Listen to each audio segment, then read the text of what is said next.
St. John the Philosopher here. I grew up during the golden age of Disney animation. Sure, you can kind of make the case that there were several so-called golden ages across the decades when the Mouse House would release a series of great movies, but the 80s and 90s were different in that Disney was able to completely saturate a kid's life with content through brand new avenues. Television was going through some changes with the advent of widespread availability of cable, causing over-the-air stations to go into competition mode. So it was through network movie broadcasts that many of us were even introduced to Disney's array of existing classics, like Snow White, Peter Pan, and Aristocats. At the same time, home video was also becoming a thing, with movies from the famed Disney Vault proliferating through department stores and blockbuster video locations at reasonable enough prices so that even poor families like mine could get their hands on them. And with masterful works like The Little Mermaid, Aladdin, and The Lion King constantly flowing down the pipeline of new releases, as well as an ongoing slate of high-quality cartoon shows that ran every day of the week, Disney ruled a large chunk of everyone's childhood. The arrival of the Disney Channel was quiet at first, introduced as a premium channel in 1983, but it really took off in the early 90s as cable providers began adding it to their basic service packages, and it quickly became a household staple.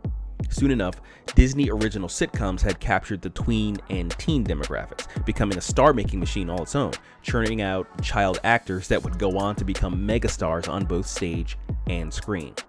And in the mid-90s, many of the hit pop songs coming from their former TV stars could be heard on Radio Disney around the country. If you were a child between 1980-something right into the early 2000s, Disney was everything. And if you were a parent during that period, it was a godsend, particularly in the 80s and 90s. This was the era of the latchkey kids. We were the first generation in which a large proportion of us would get home from school to an empty house, as both mom and dad were at work. So in many ways, Disney's programming acted as a sort of third parent that could largely be relied upon to keep the kids occupied for a few precious hours a day. Thus, Disney's family-friendly reputation was meticulously built and jealously guarded throughout this period. The company seemed intent on making itself into a brand that could be trusted by kids to entertain and trusted by adults to be free of inappropriate material. But things began to change. It was barely noticeable at the time, but in hindsight, you can see where things were headed, especially in the original sitcoms. The precocious but lovable child protagonists gave way to obnoxious, disrespectful ones. And the goofy but competent adult supporting cast became the useless, moronic butt of every other joke. The subversions of societal norms were already on their way, but we didn't know it. Now, with the leaked internal meetings about Disney's creative direction going the way of the woke with radical sexual and gender ideology at the forefront, it's all in full view, and the Disney of now and then seem light years apart. How did we get here? Who was it that assassinated Disney's character, and why did they do it? As in the history of many of our institutions like education and journalism, the problem comes down to too much power in the hands of the left. Basically, the commie weirdos are in charge and we're all suffering for it. Keep in mind, I'm not talking about liberals, I'm talking about leftists, and there is a difference.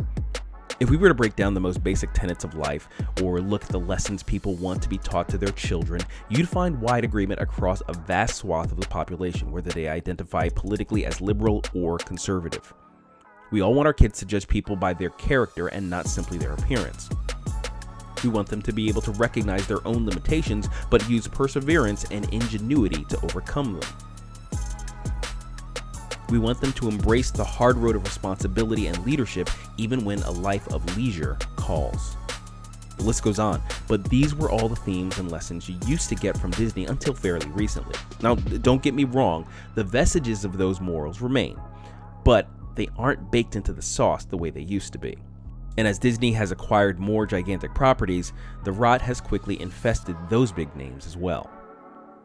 The thing is, where a conservative or liberal creator is most concerned about entertaining and telling a good story with a simple message that can be accepted and understood by the vast majority of consumers, leftists only see opportunities to preach. Entertainment is merely a platform from which to deliver ideas that have been largely rejected from other societal areas. Leftists trade on the goodwill and stellar reputations cultivated over decades, and then insert elements of the narrative inside. And as they grow in power and influence, they seek to create a culture that demands ideological purity and conformance. As much social and societal destruction as a response to the COVID pandemic caused, I'm very thankful for the rise of the Zoom meeting. Between the revelations wrought from parents being able to peek into their child's classroom indoctrination sessions via remote learning, and the ease with which otherwise secretive meetings could be recorded and shared, the public has finally seen some of the dark realities behind the areas of life we had come to take for granted. For a while there, most people watched as society got stranger and stranger without much of a clue as to why. But the curtains have been pulled back, and those of us who've been crying about this stuff for years have not only been shown to be right, but shown to have vastly underestimated the extent of the problem. The good news is that momentum is on our side. There is still a modicum of common sense and decency among the public, so the ball is now in our court. We must act. And the only thing we can do is stop. Stop watching, stop listening, stop buying. Where once you felt comfortable shrugging your shoulders at the little bit of poison they put in your milkshake, you've got to toss it right back at them. Sure, it's going to feel weird at first, especially if you're something of a super fan like I've been of things like Star Wars or the Marvel movies. But without the respect you deserve, respect for the legacy of the properties you love, and respect for the values you hold, you must reject. The Magic Kingdom has fallen. Don't let it take the rest of society with it. Tell me what you think of this video. What do you think about the leaked Disney creative agenda? Have you watched your favorite franchise ruined by the left's narratives? Discuss in the comments.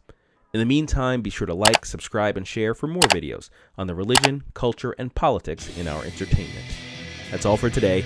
Goodbye, God bless, and we'll see you in another video.